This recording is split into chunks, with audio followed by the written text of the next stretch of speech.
Hello, welcome to Stroke Tips. We're going to talk about stroke tips for ED doctors. Stroke tips are for medical professionals. We provide useful information within a few minutes. When acute stroke is suspected, patient may have sudden onset of focal neurological deficit.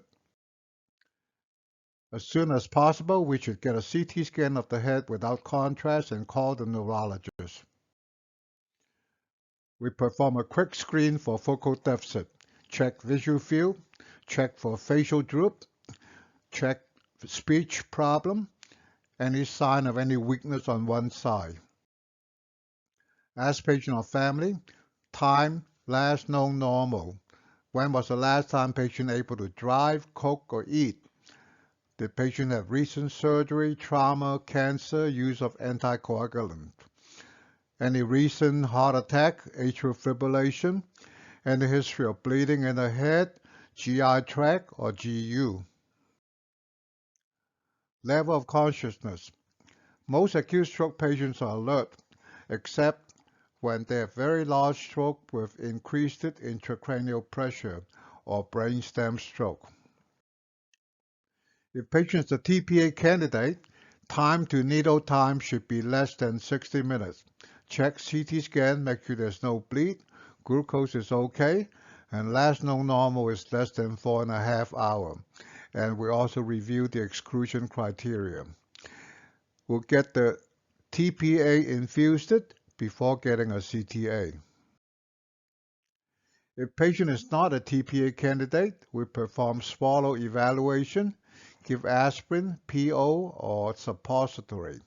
Then after that, we can get a CTA and also document reason for no TPA.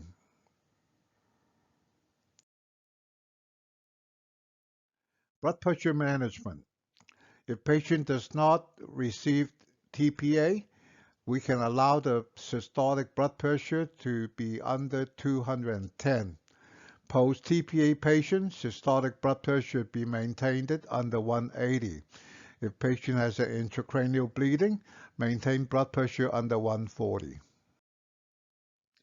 Call the neurosurgeon for the following condition: large intracranial bleed, large cerebellar infarct, because a cerebellar infarct may compress the brainstem.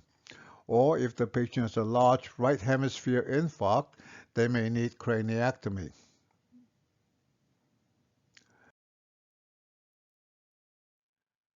If patient has gradual onset drowsiness, lethargy, and generalized weakness, is usually caused by medical illness.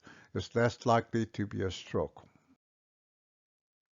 For general stroke care, we should perform a swallow evaluation, keep the patient on bed rest, do not stand the patient, keep patient well hydrated, and continue on a heart monitor to check for any sign of an atrial fibrillation.